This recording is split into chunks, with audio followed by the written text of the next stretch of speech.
Welcome to the fourth session of the Essential Skills to Build Your Business series, hosted by Manitoba Agriculture and WeMB, the Manitoba Women's Enterprise Centre. Today, we will address the topics of building relationships and getting into retail. My name is Annette Allen. I am a business development specialist with the value-added branch of Manitoba Agriculture.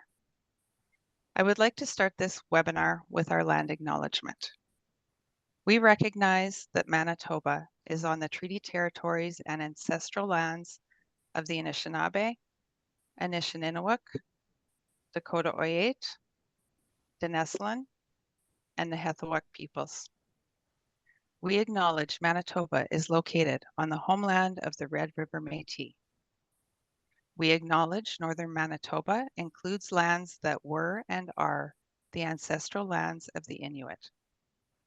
We respect the spirit and intent of treaties and treaty making and remain committed to working in partnership with First Nations, Inuit, and Métis people in the spirit of truth, reconciliation, and collaboration.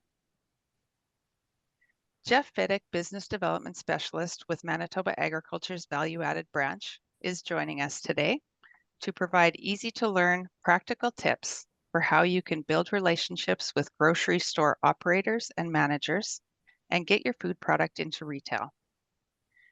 Jeff is a sales and marketing professional with over 20 years of progressive consumer packaged goods marketing experience, spanning the grocery, food service, home decor, and manual cleaning tools industries. Positions held include Director of Marketing, National Sales Rep and Marketing Analyst, Sales Agent, and Category Manager. Jeff has a Bachelor of Commerce degree with majors in Marketing and General Business from the University of Saskatchewan in Saskatoon. Jeff has over 12 years experience with the food industry that includes expertise accelerating revenue growth, market share, the management of products and product categories, pricing, promotions, margins, and retail merchandising for maximum productivity. Jeff's experience also includes the management and supervision of multi-unit in-store bakery and retail grocery operations, as well as direct business-to-business sales experience, selling to food service and institutional food customers. Jeff has worked as a business development specialist with Manitoba Agriculture for 14 years and will break this topic down into 9 essential things you need to know. Jeff will be addressing questions at the end of his presentation. So if you have questions, please use the Q&A function and we will address them at the conclusion. The floor is yours, Jeff. Great. Thank you, Annette. I'm sorry that introduction got so long. I remember that kind of being an earlier version. I thought I'd trimmed it down, but oh well, I guess now you know about me. So thanks for joining us today, folks. First, I just wanted to define the scope of today's presentation. Our target audience is entrepreneurs, small businesses who are marketing or looking to market locally made food and agri products in Manitoba. Most of our clients want to sell to grocery. That's kind of where their dream is. So we're going to focus on that perspective today. However, the content is provided as best practices that can be used in any business-to-business or B2B situation. So anyone is welcome to apply these suggestions we're going to make. So first of all, we want to decide, where do we want to build relationships? Well, if we look at all the food purchases in Canada, and the same numbers are true for Manitoba, 55% of all food purchases are made through grocery type channels. So that could be grocery stores, convenience stores, local confectionaries, that sort of a thing. That's what that means. The other 45% is through food service. And again, that's a very large list of what it could be. It could be restaurants, cafeterias, it could be fast food outlets, food trucks, little pop-up carts or anything like that. So the ratio between the two is fairly equal in that regard. Now, just looking specifically at the grocery sector, 27% of all grocery stores are independently owned. And what that means is that the listing decisions are made exclusively in store by the store owner or the manager. Whereas the 73% of grocery stores that are corporate owned, the listing decisions are typically made by someone or a gatekeeper in the head office. Please note that I said typically because that's going to be important later. In terms of food service, there's actually more independent outlets, so it's 36%, and 64% of food service outlets are chains. So the menu for a chain or franchise food service outlets, they're centrally decided, and it's really an all or nothing type prospect. There might be some opportunities in terms of maybe some opportunity buys, but generally the low hanging fruit for independent vendors is to look at the independent outlets, and that's where you might have some success. In terms of comparing the two, so the distinction I make is essentially in terms of the package that you're going to be presenting your product in. In grocery, you need a beautiful package with a nice label or a nice attention grabbing, potentially expensive look to it. And of course, it's great to get on the shelf, but that's not the end of it. You have to constantly work to get off-shelf displays, end displays. You want to be running promos to build your business in a store. It just doesn't sell itself off the shelf. Whereas food service, you can sell by the case, by the tub, by the barrel. The package just needs to be functional, does not need to be beautiful. And you have a label on there, plain black and white label that just simply states what the product is. And the difference with food service is that your product is going to be part of a plate of food. So you might be selling a piece of meat, and there's going to be some sort of a starch like French fries and some veg on there, and that's going to make up part of a meal. So it's kind of a different perspective. Now, both selling to both involves communications or selling one location at a time. Even with corporate stores, it's kind of you can get listed centrally, but you still got to work on a store by store basis to get those stores to make sure it's on the shelf and do some promo work. From my experience, selling to food service was tougher. I found that chefs were tough to deal with.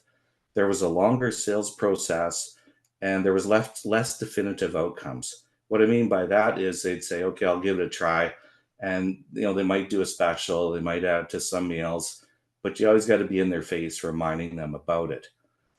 Whereas you put something on in grocery, you can at least control somewhat whether it gets onto an end display, whether there's some promos, there's some demo activity. So that's the enticement for me for grocery. Okay, in terms of whether you're doing grocery or food service, you want to look at a path of least resistance and risk. So I'm thinking about people who are new to this, who maybe haven't had any experience in talking to grocers, maybe haven't had any sales experience. That's perfectly fine.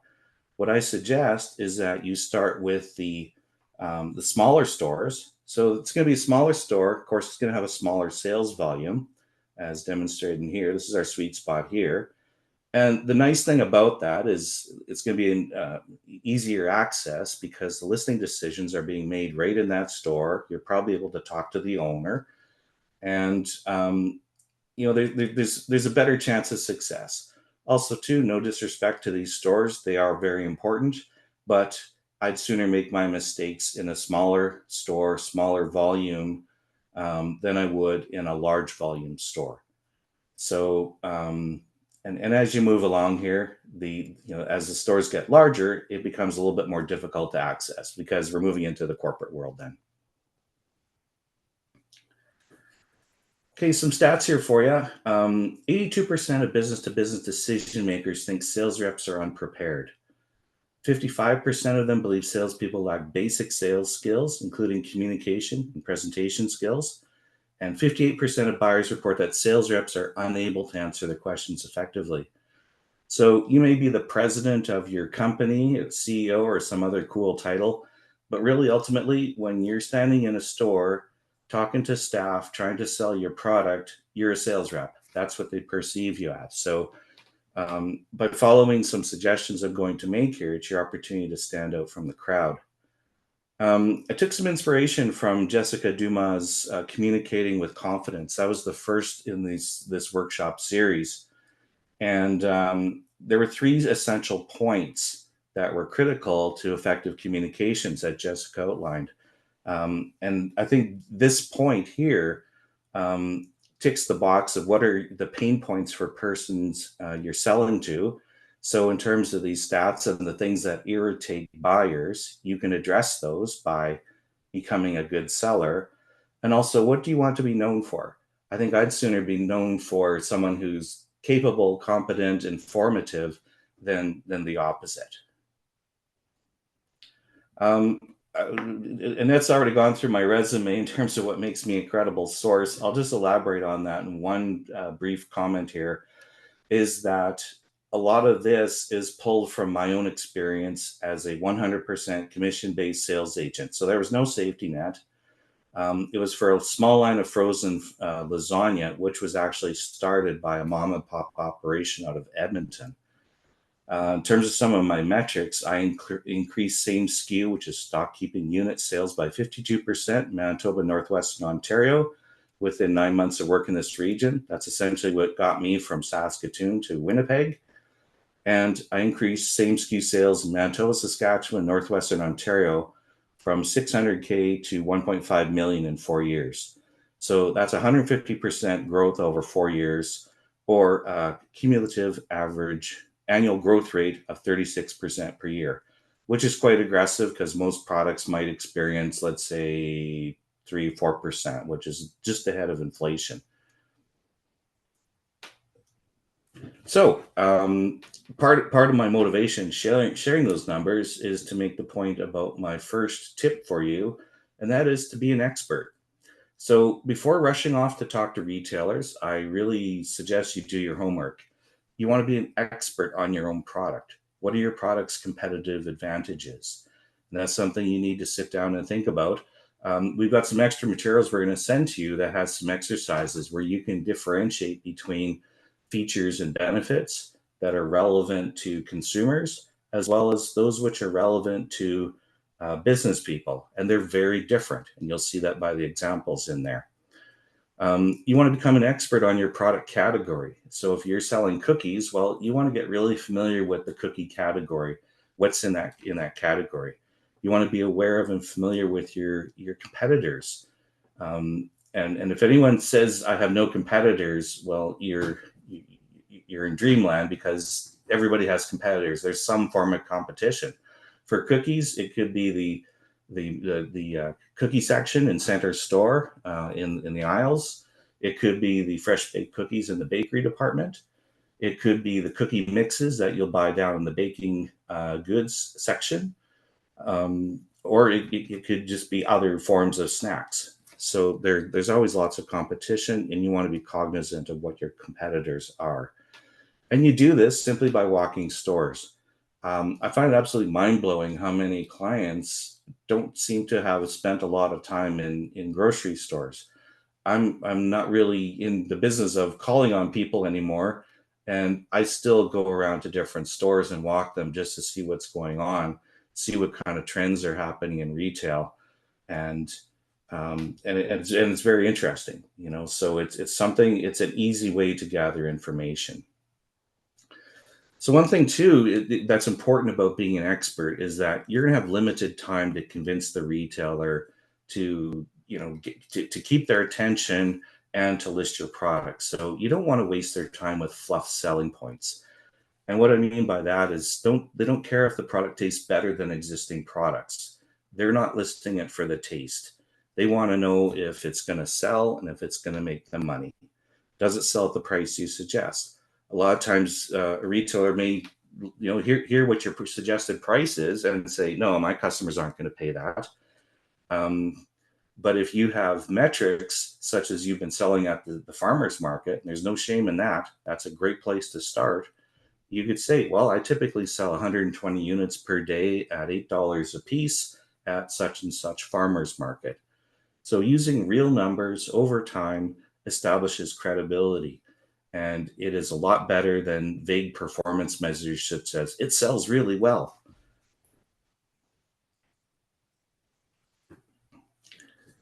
Again, on the be an expert part here is you want to make a sound business case. That's what is going to be heard. There's really no room in business for an emotional appeal, like "Please, I'm begging you." I've got a husband and kids, or wife and kids, and all that. It's got to be a business case. It's got to be logical. You want to offer statistics about trends, and what doing that does is it actually specifically defines how you're going to solve a problem.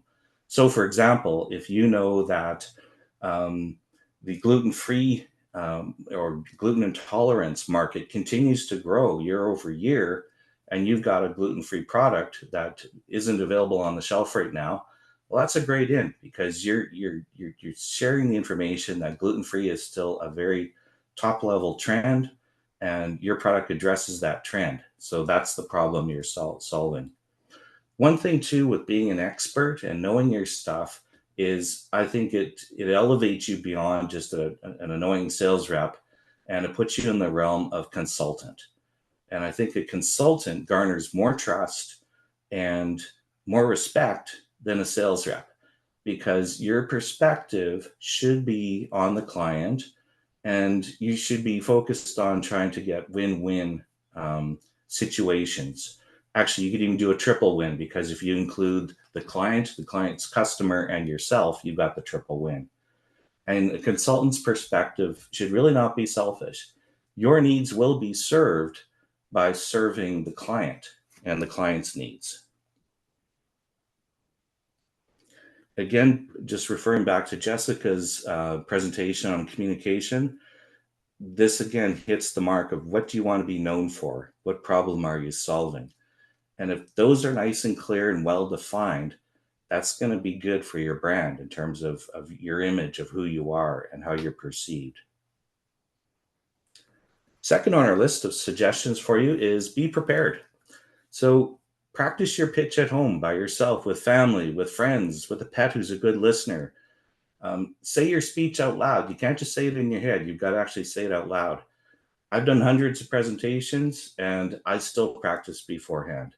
You want to practice your voice inflections. You've got some sort of emotion in your voice, and it's easier than just a monotone. When you're going into a store, you want to have an objective for each visit.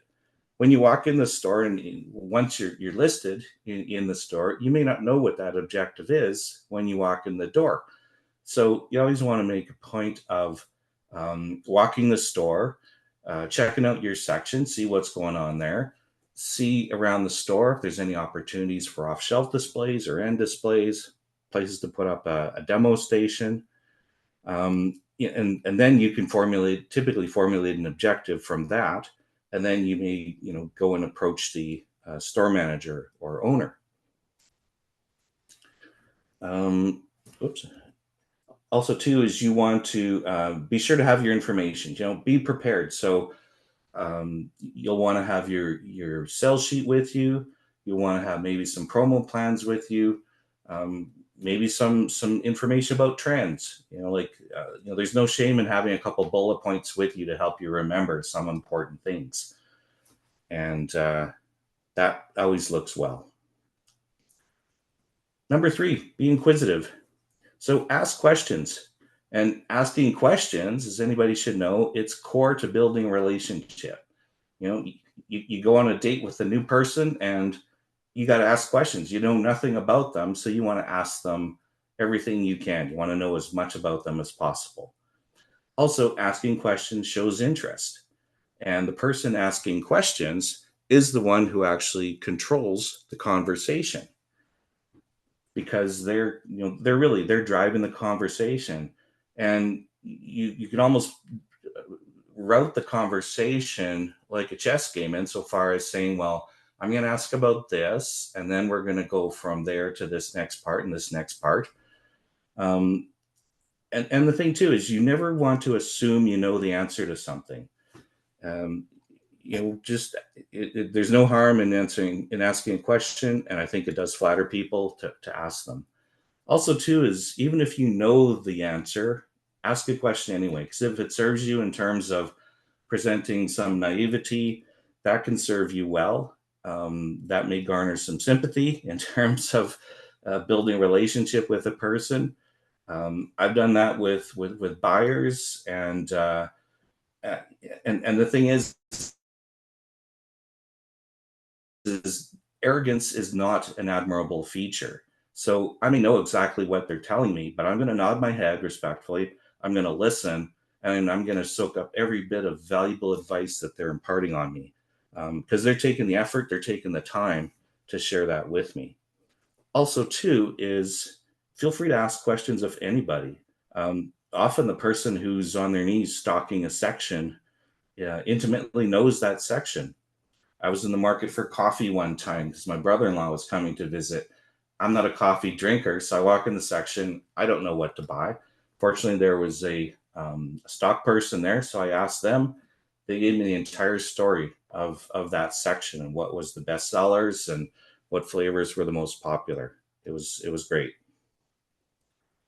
You also want to be observationally inquisitive. What I mean by that is walk the store, take a look at the traffic flows, take a look at where the wide alleys are. Try and imagine them without all the massive pallet displays. Um, you try and notice every little pop-up display and every little nook and cranny of the store. Those are all opportunities where maybe that could be you someday. Maybe there's a spot for a demo station, um, and that's a great way to to pick up information. And of course, like I mentioned, is study the section you either are in or where you want to be in. You can also look for cross sell opportunities with the perimeter products. What might I mean by that is bakery, meat, deli, seafood, those ones that are typically on the outside of the store. So if you're selling peanut butter, well, that'd be a great cross sell with the bread section. So maybe you can talk to the bakery manager, and maybe there's a promo opportunity of selling peanut butter with their bread. There's a bread that goes really great with peanut butter. Number 4, be a problem solver. And you want to try and figure out what problems does a store owner or manager have? What are their pain points? And of course, please remember that the retailer's problems and pain points are different than a consumer's. How to identify these? Again, you can do it through observation, and you can also ask. And again, just ticking a couple boxes in terms of Jessica's presentation about what problems you're solving and what pain points you can identify. And the solution to those problems is always going to typically involve you and your product. So, the problem might be listing your product or working with you, maybe setting up an in-store promotion, setting up a demo, setting up an off-shelf display. I would talk to retailers and I see my sales are down. Can we please do an end display to get them back up? Or come and say, the sales are really booming. We should do an end display to play on that inertia. Either way, the answer was the same, and it worked out great for me. Be professional. So you want to look the part. So dress properly. Business casual is typically fine. It helps communicate that you're working in the store and you're not a customer. It helps you stand out. It also communicates respect for the person you're meeting. If you present yourself professionally and you look professional, I think they do take note of that. Shoes is very important. If don't dress up and then wear scuffed shoes or dirty shoes. That is actually one of the first things that a person notices when meeting a person, and they take cues. It's just like 88% of restaurant patrons use the bathroom as a surrogate to uh, get a sense as to how clean the kitchen is. And if it's a filthy bathroom, well, they get a bad impression of the kitchen, and they probably won't come back. So you'll want to carry a portfolio, because if you have any sell sheets, promo plans, that sort of thing, other information, where you want to leave a hard copy, that also is kind of part of the uniform of a sales rep, and it identifies that, again, that you're working. You want to be respectful to all staff. And again, the person who's on their knees stocking shelves could very well be the owner or the manager. If you're talking to that person, you want to be eye to eye to them. So if they're squatting down, you should squat down so that you're on an equal plane. That's kind of another thing of respect is no one wants to be talked down to. You want to respect the retailer's customers. So if you're having a meeting on the sales floor and a customer is in your peripheral vision, kind of respectfully waiting for their turn, you break off your conversation, you defer to the customer. And because that customer is number one, you can wait, the customer cannot. So let the staff deal with the customer, then you can get back to them. Or because you're dressed up, I've had this a lot, and there's no one else around, the customer may come to you and ask for some assistance. So you can quickly grab a staff person for that customer. So that's again, respectful to the customers, and I think it's a good way to create goodwill with the staff as well. And finally, you want to check your politics and any opinions you might have about people or groups of people at the door. I think that's a no-brainer. But I've certainly dealt with people where they express their political position, and I no longer want to deal with them. So it can be very off-putting, and of course, politics nowadays are very divisive. So that's a good thing just not to get into. Number 6, be empathetic. So listen. So everybody says, "How are you?" And we don't even really listen for. Someone could say, "Oh, I'm dying," and they go, "Great, great." We just don't listen. However, I have actually found this useful because if someone barks back busy, then you say, "Oh, I'm sorry, I caught you at a bad time. I can come back another time. When's a good time for that?" And typically they'll say, "That's okay. What have you got? What do you want to talk about?" So that is one thing you want to do. You want to consider what is it that they need from this relationship. So really they've got enough products in their store. They're not sitting there waiting for you to come in with your new version of something. So there's other things that may be driving their needs, and we'll mention those in a bit. We're going to mention it right now. Okay. So independent corporate retailers, the obvious ones, they're looking for revenue growth. They're looking for gross dollars, which is the revenue times the profit margin. They want to support local vendors. That's a big thing now with pretty much all retailers. They want unique products, and they want activity via demos. That's what's gotten the corporate world excited about letting local vendors into their doors. Further to that, the corporate retailers, they have a mandate to carry local from their head office. So they've been encouraged to talk to local vendors. They still have to defer to a central gatekeeper, but they are allowed to look at new products. Now, the only downside of that is that it creates an operational burden for the store staff and management, because it's pretty inefficient to deal with us insofar as one vendor who has one product or 3 products or whatever, in terms of the receiving, in terms of putting out stock, in terms of all the invoicing, all that sort of stuff.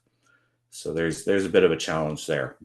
And then finally, you want to listen to their body language. I found that if someone, and I've even observing myself, my own body language, if you put your hands on your hips, that means you're ready for something. And if you're having a conversation, someone puts their hands on their hips, they're ready for the conversation to end.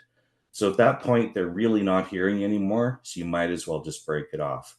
I had one client where when he decided the conversation was over, he'd offer his hand for me to shake, and that was it. One time I might have held his hand a little longer just to make my final point, but ultimately, he was signaling that he was done. Number 7, you want to be adaptable.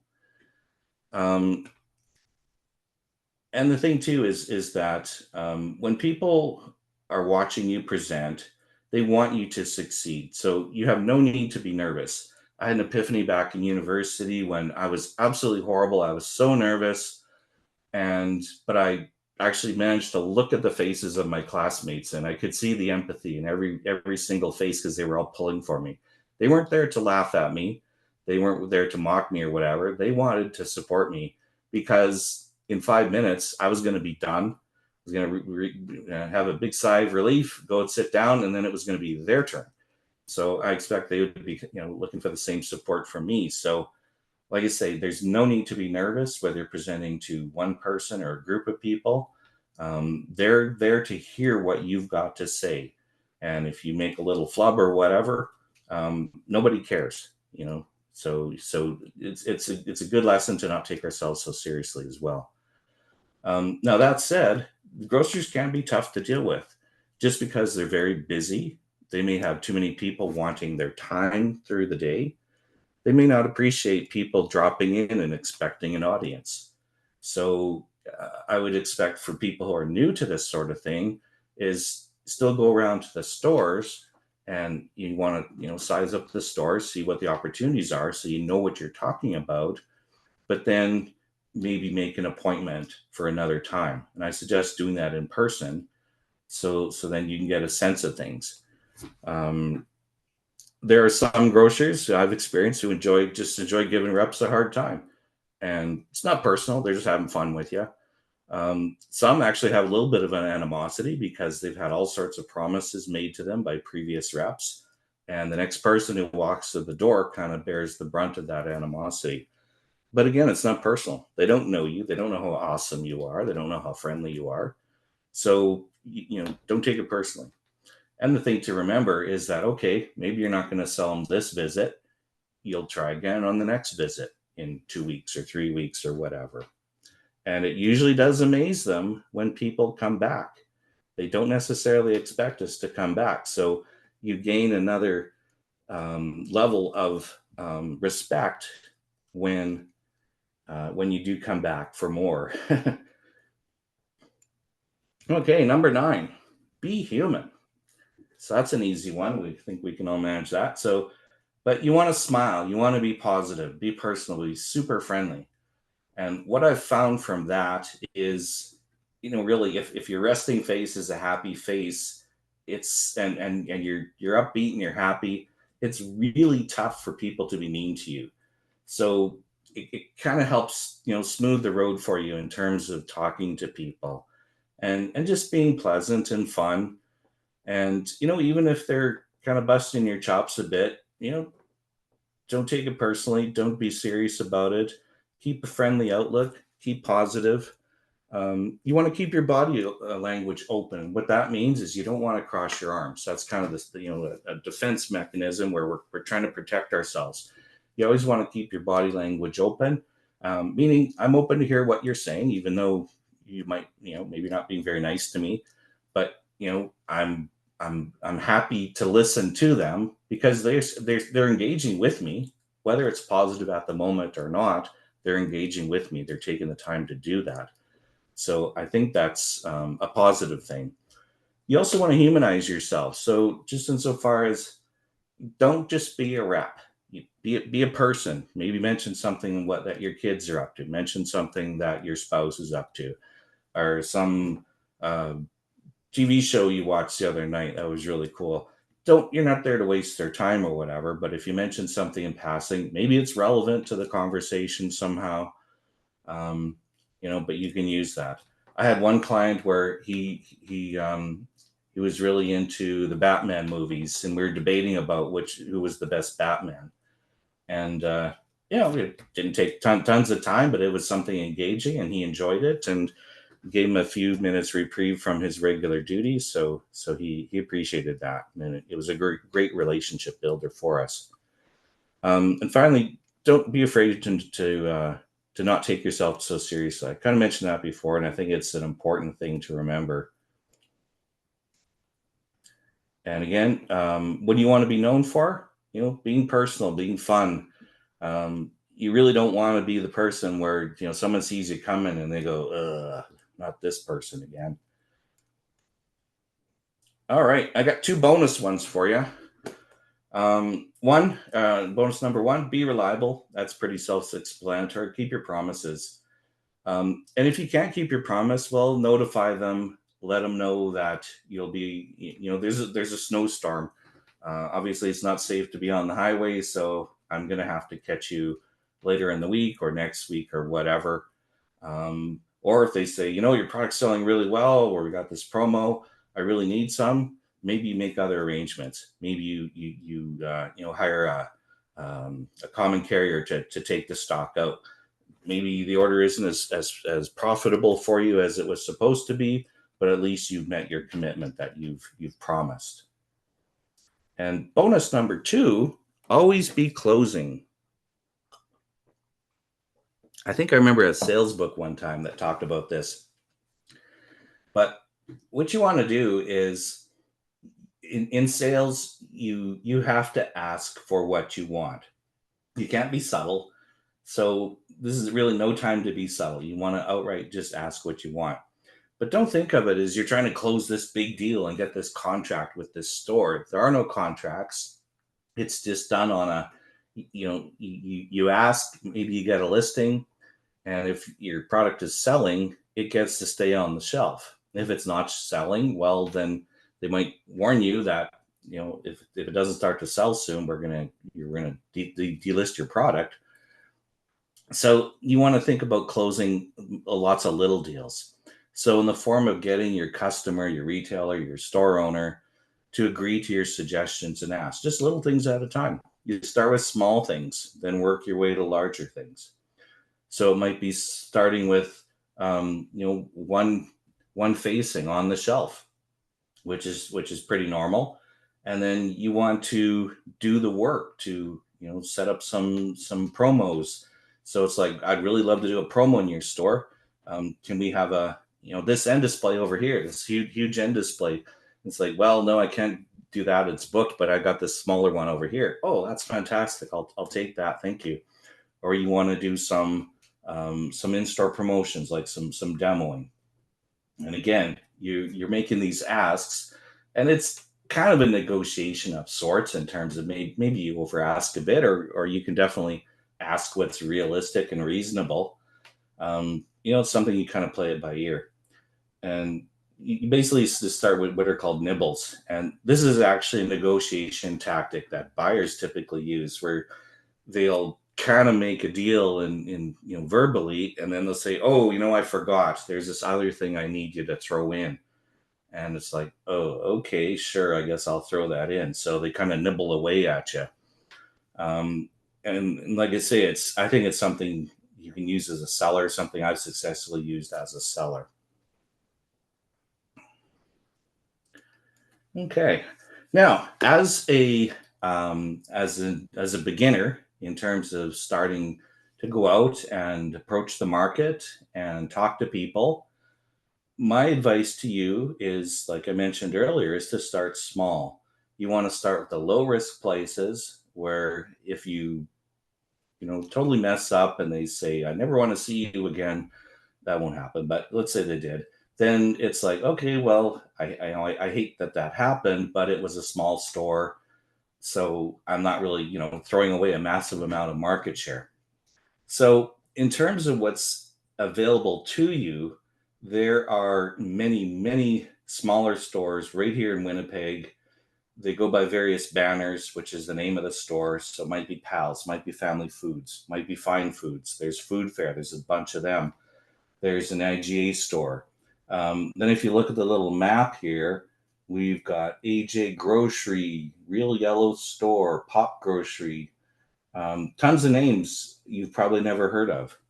Those are all stores. Those are all, important retail locations for those communities. Some of them may not necessarily be a perfect fit for your product. So you go take a look, you walk the store, and you say, well, this is really more international foods, and my customer isn't necessarily that customer, so that's fine. You go and you wander over to the next store. But the thing is between all of these little stores just in the city, you've got yourself about 9.3% market share, MS's market share.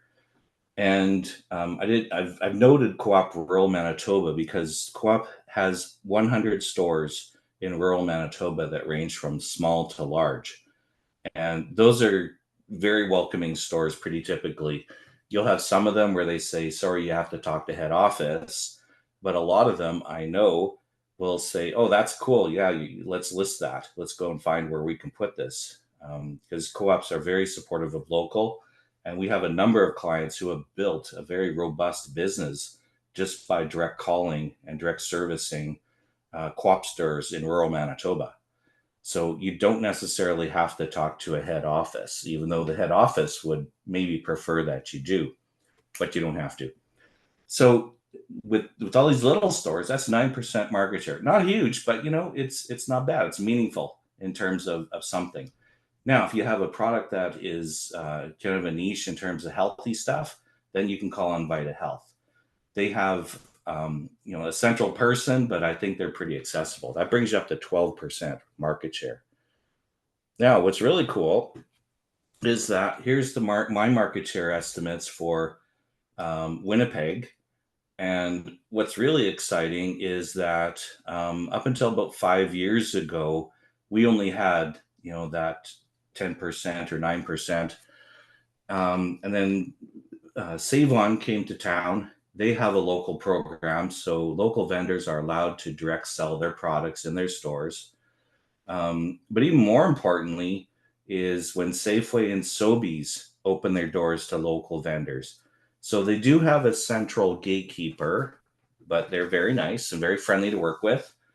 And once you get their blessing to list their product, they will suggest stores, and you don't have to go into all of them. You can maybe try one or two to get your business figured out, and you can be direct shipping your product into their stores.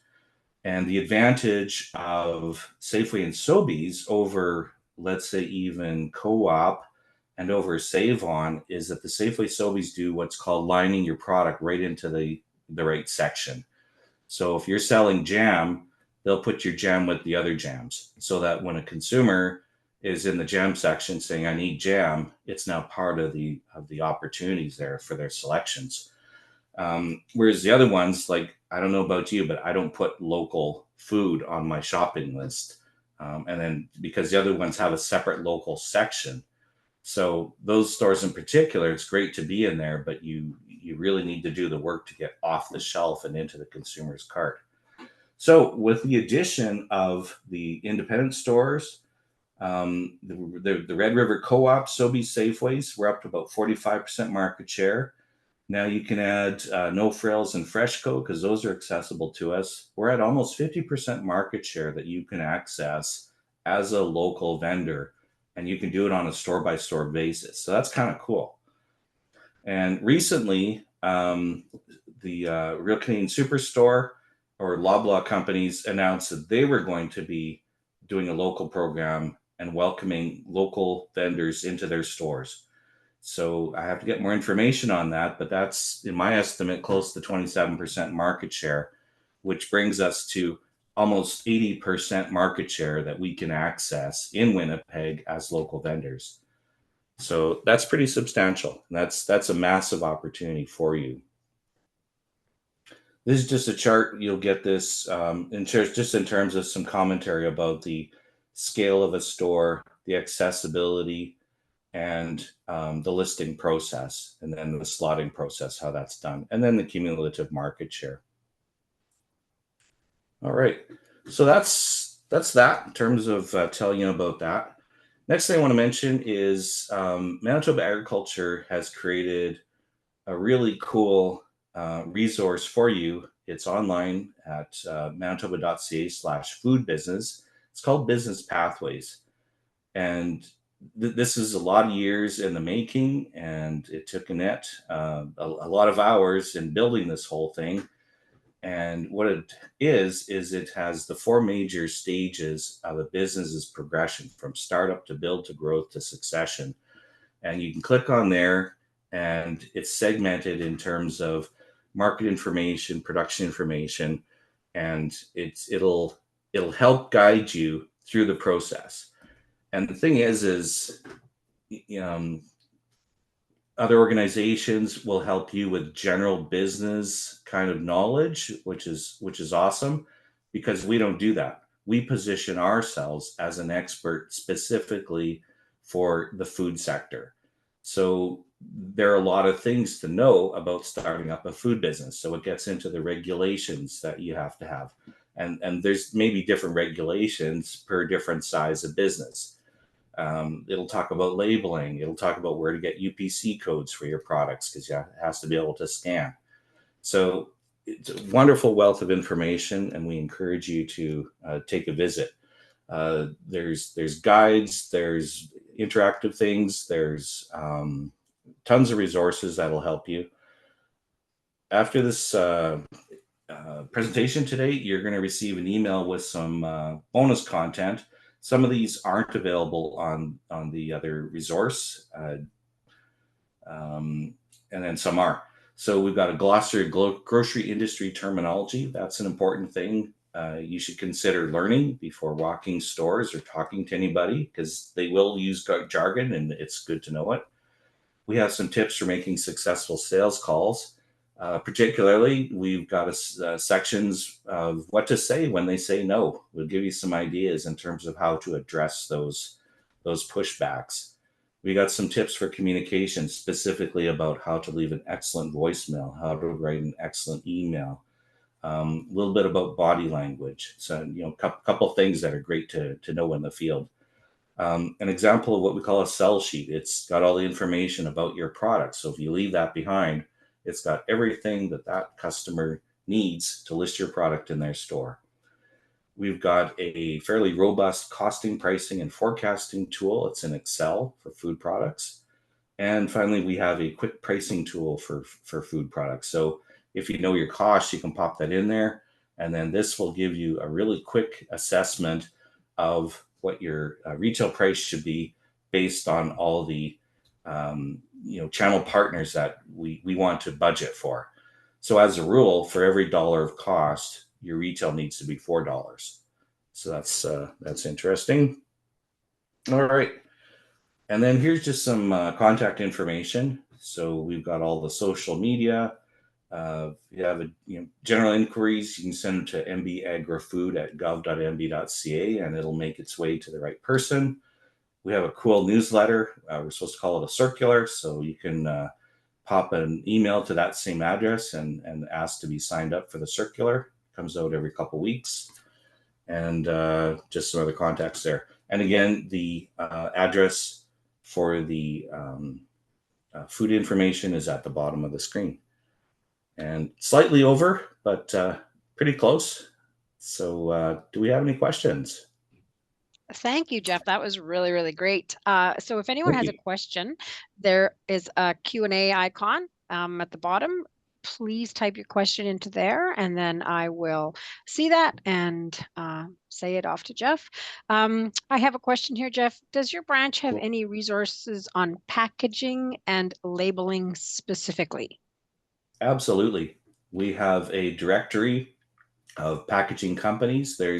Winnipeg is awesome in that we've got a number of packaging companies. So it could be paperboard, it could be those sealable bags, tons of corrugate companies. There's also places where you can buy ready-made corrugate boxes. It's cheaper than custom made. And labeling, yes, there's a number of label vendors. We also have another option that we suggest. And I found this useful for a couple clients where maybe they're still in the development stages of a recipe. So you can actually buy a printer, a beautiful color printer, pretty inexpensively. It'll print on any size and type of label stock, and it leaves you room to make changes. So because it's never fun if you have 5,000 labels printed and then someone says, oh, you spelled ingredients wrong, or you spelled this wrong, or whatever, or you forgot an ingredient. So that's another option too. But yeah, we absolutely have that. I don't know if that's published on the site. So the best idea would be to pop us an email and just ask for those resources and we'll send them to you. Great, thank you. You bet. I have another one here. along with the packaging and labeling, is there someone within your department that would help with nutritional facts about the product? Absolutely. That's actually in the same chart we'll send you. There's a number of places where you can go and get nutritional fact tables made. One of which is Manitoba's Food Development Center. You can work with them. I think there's actually a consultant there who like someone who works there who also does that. There's also some online sources you can find where it is really cheap. So where that comes in handy is if you've pretty much got 10 flavors of something, then you can get a subscription for a month for $15 or whatever, and you can enter your information. You can crank off a whole bunch of these for like $15. So there's there's always creative ways to do stuff. It doesn't have to cost you a ton of money. Excellent, thank you. Can you help us make connections with the gatekeepers at Sobeys or Co-op? Absolutely. Yeah, definitely. And you don't even have to have a finished product in hand. Like if you're kind of moving along, like I had one client where she wasn't quite sure what the package should look like, and we happened to be at an event in one of the Sobeys stores, and the gatekeeper was there, and so we just kind of went and looked at the section, and she talked about her product, and then he gave some suggestions in terms of what he thought. And so yeah, we can absolutely introduce you to them. I've done that myself, probably more than anyone in our branch. So again, pop us an email at the MB Agri Food. It's easier than spelling my name, and then I'll be happy to help you with all of that. Great, thanks, Jeff. So this is a comment and a question. Great information, thank you. I think it's pronounced Delucas. Delucas is my wholesaler. Oh, yeah. Delucas, sorry, is my wholesaler. Lucas, yep. And we'll be reaching out to places like Sobeys to put my product on their shelves. Any suggestions when having a wholesaler reaching out to push your product into bigger box stores? So like bigger retailers, if we're thinking box stores like Walmart or Costco, I would probably kind of put a pin in that for now, and I would focus my efforts on saturating the Manitoba market, and maybe even getting some traction for your products out of province if it's something that can be shipped out of province. And I'm just thinking where I've had some clients where they've actually had Walmart and Superstore call them because they got noticed, because it wasn't when they were only selling to other retailers in Manitoba. I think once they had pretty well crossed the border into other territories is when they got noticed. Also, too, just from a stability perspective, it makes a lot more sense to have a really good, solid sales base in your own backyard, and that should be where you're really concentrated and kind of own that area, and it gives you a better solid base with respect to cash flow, the whole financial thing, to cross the border and to move into other provinces. I've sold to Walmart. I haven't sold to Costco. We do have some clients who do. Costco's tough because they will list one SKU for a category. So you have to be the best SKU, or you've got such a unique category, like Floating Leaf Fine Foods. They have a very unique product, and part of that is just because of the low availability of raw ingredients. So there's not much competition out there for them. So they pretty well own the category. They are the category. So yeah, you'll see a skidful of their product in Costco stores. But for everything else, it's a difficult thing. And big retailers can also consume a lot of your time and effort. From having been sold to Walmart, a company will typically have to dedicate at least one or two staff just to managing that account. So even if you've only got a handful of SKUs there, it's a big deal because they will integrate you into their retail systems. Like I was the retail link analyst for one company, and that was a big part of my job was reviewing their sales, doing forecasting, inventory planning, all of that sort of stuff. And Walmart does that deliberately to keep you so busy that you really don't have time for the rest of your customers. And you can quickly become very dependent on them as well. So, it's something where, yeah, they're there, but it can also get very competitive. They also do reverse auctions. I can participate in one of those. I think we lasted the first 2 or 3 passes, and then the price kept going down, and other vendors were in, but it was past our profitability threshold. So, the company I worked with, we bowed out, and we watched the business go to somewhere else. So it's yeah, it's big. It can be exciting, but it's also can be very demanding. Great. Thanks, Jeff. So I'm having You bet. difficulty envisioning an example of a retailer's pain point. Can you provide Mm, an example? sure. I kind of alluded to it insofar, and I'm with you. I kind of had to think about this myself because it's like, well, what's a problem versus a pain point?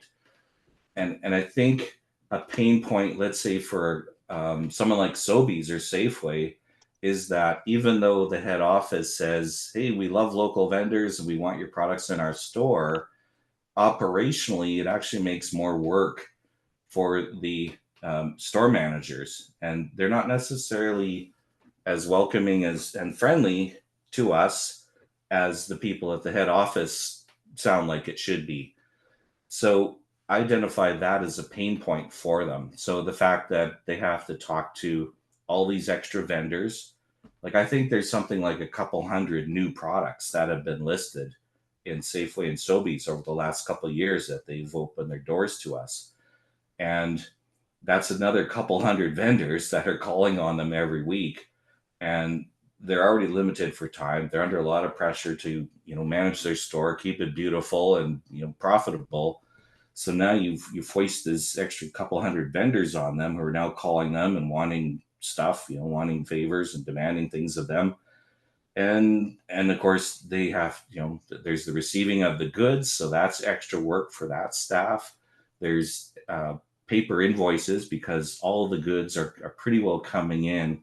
Like they might come in with DeLucas, so then you get a bunch with one invoice, but most of them are coming in separately, DSD or direct store delivery, because that's the only way they're offering this program. So you got all this extra paperwork and all this extra work. So local isn't necessary as much of a love fest for staff as it is at the corporate level. So that's what I would say is a pain point. So I guess, in terms of addressing that, my thoughts go to like, I would probably ask some questions, try and ask some probing questions of them and say, I understand, how this is difficult for you.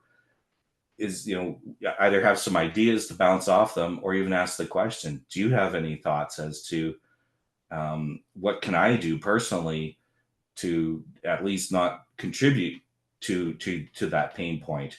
Like, should I try and only come every 2 weeks or whatever in terms of delivering stock?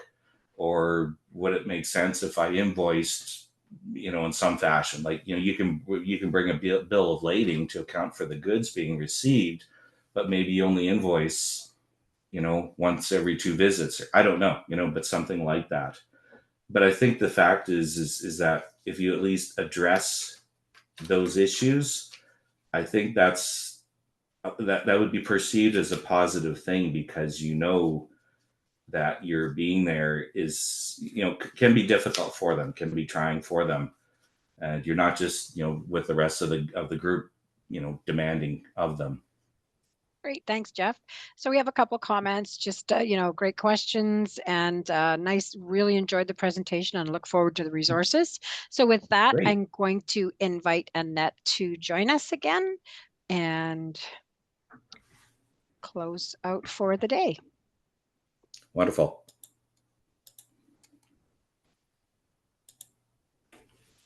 Thank you, Jeff. You covered a lot of material And we thank you for breaking it down into practical steps. That was great. Manitoba Agriculture's value-added branch has a team of experienced business development specialists, including Jeff and myself, that provide support to the food sector with one-on-one business and marketing consultations, strategic pathfinding, and helping entrepreneurs prepare their food products per market and expand their markets as well. We have an extensive library of resources, as Jeff has referenced today, to help you every step of the way. So again, I encourage you to check out our Business Pathways tool at manitoba.ca/food business. And in addition to the food specific content, this tool does include linkages to other business service providers and partners like WeMB. WeMB also provides business advising, financing, and training. As well, we will be sending out a brochure outlining the value-added branch services, including the business development unit and the food development center, when we send you Jeff's supplementary materials today. So you'll be getting a lot of resources following the webinar. And please do feel free to reach out to us at mbagrifood@gov.mb.ca. We would love to hear from you. Thank you for participating today. I look forward to seeing you again next week for our final session on crafting your elevator pitch and making crucial connections with Kate Friesen.